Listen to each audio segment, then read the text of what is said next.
Have you ever thought a song was written by a certain band, but then you learn it's actually a cover?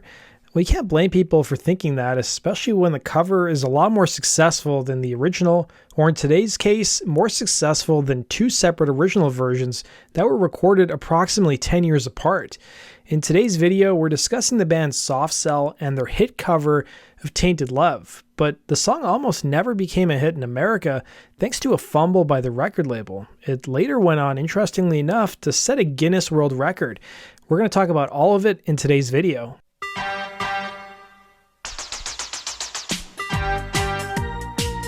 Before we get started, be sure to hit the bell notification icon and put all notifications on. I hear from a lot of my subscribers that they don't even get notifications when I post my videos. I would greatly appreciate if you guys did that. In addition to, of course, watching my videos and sharing my content. The English synth-pop duo Soft Cell consists of vocalist Marc Almond and instrumentalist David Ball. Both men hailed from different coastal towns in England, but they met in 1977 where they attended Leeds Polytechnic.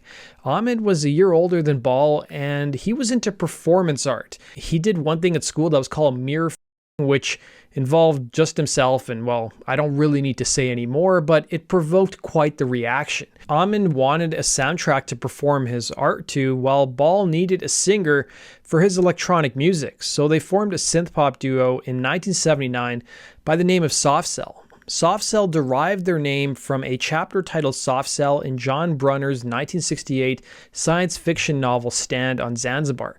The phrase soft cell in the book refers to a padded room in a psychiatric institution, but the duo also linked it to the advertising term soft cell, so the name took on a double meaning.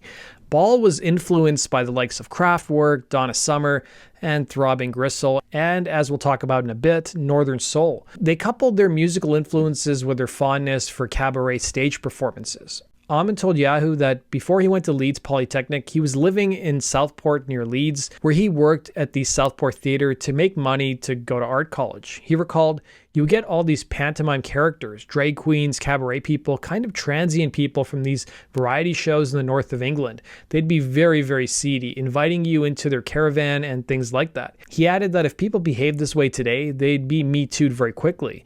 This experience led to Soft Cell's fascination with seedy undertones, especially in their lyrics. Both Almond and Ball also weren't trained musicians, with them admitting they taught themselves everything they know. The band made their debut at a school Christmas show, with Soft Cell becoming the pair's school project, which allowed them to devote a lot of time to it.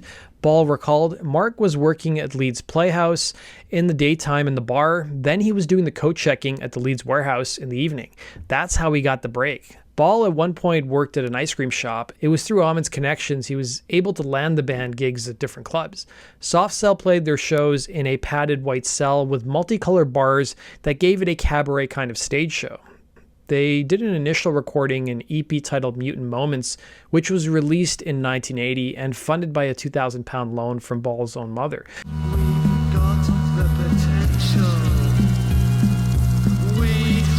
The band soon caught the attention of an eccentric London DJ named Steve-O, not that Steve-O.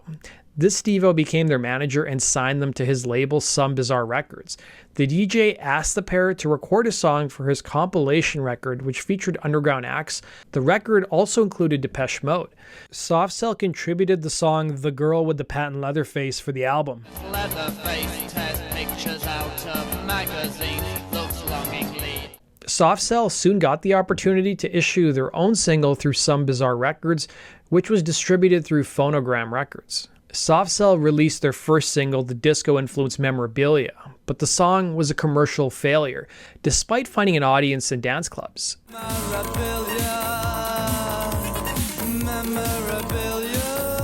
Surprisingly, Memorabilia's lack of commercial success didn't really faze the members, who were actually happy that it didn't do well. Almond remarked how it now allowed Soft Cell to not be defined by one sound and branch off into other musical directions.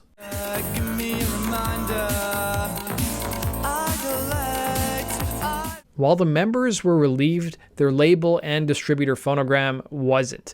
They told the band that they had one more chance to have a hit, otherwise they were going to be dropped.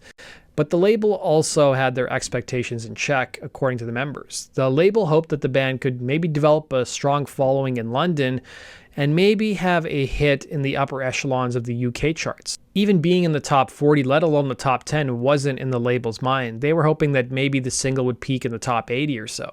Soft Cell issued their second single, a cover of Tainted Love.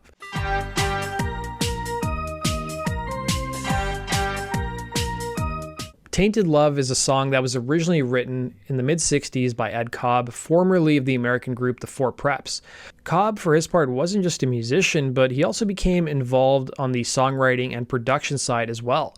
Even though he wrote Tainted Love, he didn't perform it himself. He discovered artist Gloria Jones in 1964, and she recorded the original version as a B-side for her song My Bad Boy's Coming Home. Tainted love.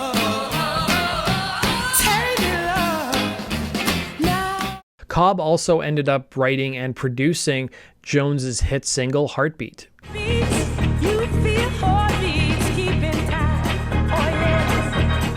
Her 1965 recording of Tainted Love was a standard mid-60s up-tempo R&B song, and you would think it would have been a hit, but it wasn't. Radio DJ Michael Barnes, who worked at KCRW, shed some light on why it may not have been a hit, saying, it's possible R&B stations never got the single, since the A-side was meant for the pop charts, but also Ed Cobb didn't even like the song that much. He thought the beat was too strong, and Gloria, as a teenager, was just singing for church folk. She thinks the lyrics were unbecoming. She didn't know what Tainted Love was and doesn't want to know. Oh, I've got to run away. I've got to get away. Cobb years later claimed that another band he managed, the Standells, were originally offered Tainted Love, but they declined to record it. However, the Standells claim the song was never offered to them. The Standells claim they weren't even signed to Cobb's management company at the time, and they didn't sign with him until 1966, which was 2 years after Jones's recording of the song. Cobb did, however, produce and write the Standells' hit Dirty Water.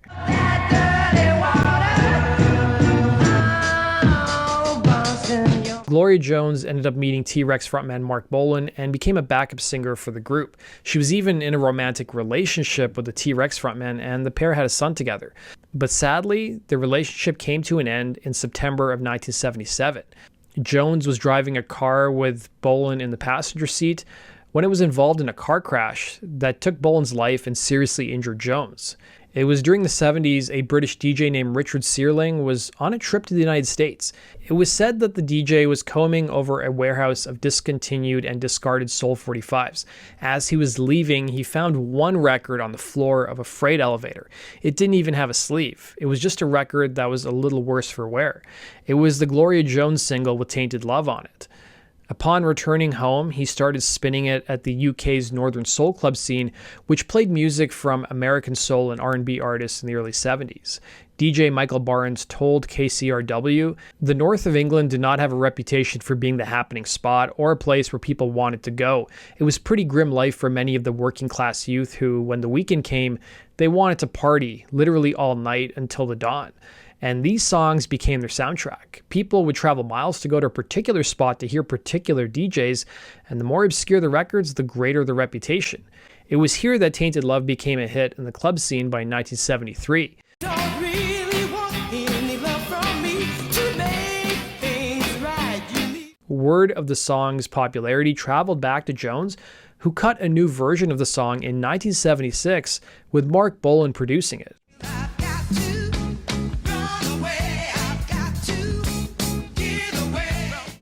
The new version that Jones cut didn't chart once again, but I also want to point out it was never issued as a single. Going away, and our love's not right. For I toss it. But it was Marc of Soft Cell who heard the second version of Tainted Love at one of the Northern Soul clubs, and the band started adding the track to their live sets as an encore. By this point in Soft Cell's career, they were also playing several other songs as encores, including an interesting cover of Black Sabbath's Paranoid.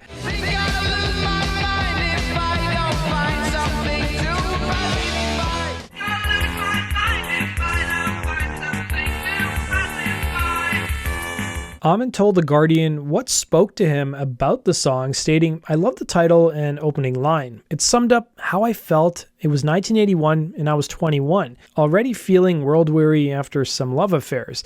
I adored the sneering curl lip aspect of the song." The duo worked with producer Mike Thorne on their second single of Tainted Love, which was going to be officially released. Thorne didn't really understand the appeal of Gloria Jones' second version of Tainted Love, recalling, "You could smell the coke on that second Northern Soul version. It was really so over-ramped and so frantic. It was good for the dance floor, but I didn't like the record." Sleep at night. Once I read to you. He did add, though, that once he heard Soft Cell perform the song, he was sold. Soft Cell ended up replacing the guitar, bass, drums, and horns with synths and a drum machine, and also included a slower tempo and a more sinister take. Nowhere, and I've lost my line. For I Almond told the LA Times about their cover, "It bridges the gap between English soul and the English electric sound. It sounds a little rough at the edges. When we recorded it last year, our knowledge of the studio was limited. But that was good. We got a sort of tongue-in-cheek street sound. That's what we wanted."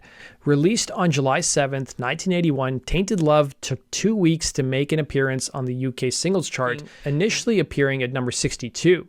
ran to you. Now I'll run from you. As the song climbed up the chart in the subsequent weeks, the duo appeared in the middle of August on Top of the Pops, and it elicited a pretty polarizing reaction from the viewers at home. Almond told Yahoo how he wanted to follow in the footsteps of Marc Bolan and David Bowie, who had also appeared on the program. "Yeah, people wanted to either kill me, marry me, or f me of either gender, you know. It was very shocking the first time I did that Top of the Pops appearance. I was very naive about it all. I remember I had all these bracelets, spiky studded wristbands, black eye makeup, and I just wanted to have my hair like some 60s look. I remember somebody saying, 'Don't go on dressed like that. You mustn't go dressed like that because people will think you're gay.'" Take my tears and that's not nearly all. Tainted love. Well, the show's switchboards lit up with angry calls. It didn't bother the group too much, but the appearance seemed to galvanize the public, as by early September, Tainted Love went to number 1 on the UK chart. It took home the best single at the following year's Brit Awards, and it hit number 1 in 17 countries across the world. For 1981, it became the best-selling single in the UK, selling about 1 million copies by August of 2017. But in America, it took some time to catch on thanks to a misstep. We'll talk about that in a bit.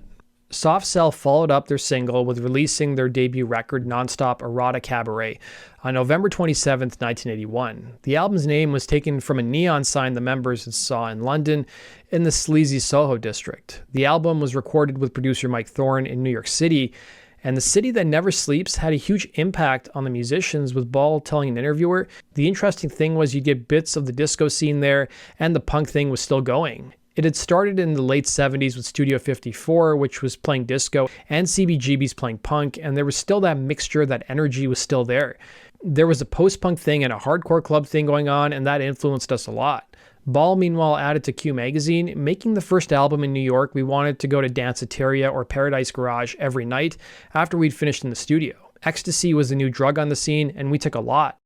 Tainted Love took nearly 5 months to enter the US Top 40. Initially in the States, the single found an audience in clubs and discos thanks to the 12-inch import single. This was before their US label Sire Records issued the 7-inch commercial single. Tainted love. Tainted love. The Mountain Eagle newspaper from Kentucky claimed that the 7-inch single of Tainted Love that was released in America stalled on the US Cashbox chart. While some radio DJs played the 7-inch single initially, they soon stopped spinning it because the audiences claimed it lacked something that was found on the 12-inch import. Run away, I've got to get away. After talking to listeners, the DJs and label had a segue of Tainted Love into the synth-pop cover of the Supremes' Where Did Our Love Go? Baby, where did our love go? Oh, don't you leave. Where did our love go? Oh, don't you? The 7-inch single didn't have the Supremes cover. Instead, it featured their first single, Memorabilia.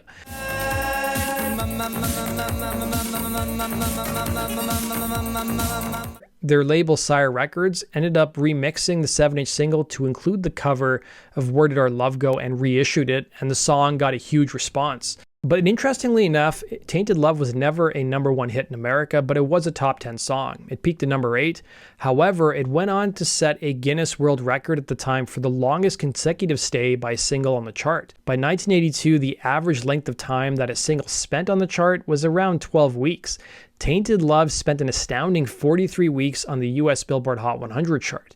The band's success saw them lumped in with groups like Depeche Mode, Human League, and Orchestral Maneuvers in the Dark. But some music critics and industry observers were actually left scratching their heads over the success of the song. The LA Times wrote in 1982, "By all rights, Tainted Love doesn't belong in the top 10. Invariably, the top 10 is loaded with slick, well-crafted songs sporting irresistible hooks and catchy choruses.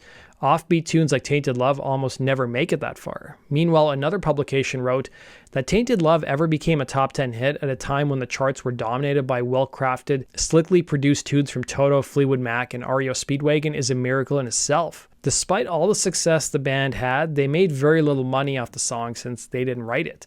A bulk of the money went to the original songwriter. The group's debut record did produce 2 more singles, including Bedsitter and Say Hello, Wave Goodbye, which were both top 5 hits in the UK. Laughing and drinking, loving. Hello, wave goodbye. The band also managed to attract some controversy with their song Sex Dwarf, whose video was banned in the UK. Almond reflected back, telling the LA Times, "Our music is very real and human. We represent something a little subversive, something that's from the streets. It's underground and experimental. We have a sort of dirty garage sound." Adding, "We're geared towards seedier stuff, the kind of stuff other bands won't deal with." By 1983, though, the pressures of fame and substance abuse were affecting Soft Cell negatively. Their second album, The Art of Falling Apart, which still was a top 5 hit in the UK, saw diminishing success for its singles. Then in 1984, Soft Cell disbanded. They did release a final album the same year titled The Last Night in Sodom. Soft Cell did perform a re-recorded version of the song, which they issued in 1991, 7 years after the band broke up. It was a tie-in for a compilation record the band was putting out at the time, simply referred to as Tainted Love 91. Run away, I've got to get away from. The group Coil ended up covering Tainted Love in 1985 at the height of the AIDS epidemic.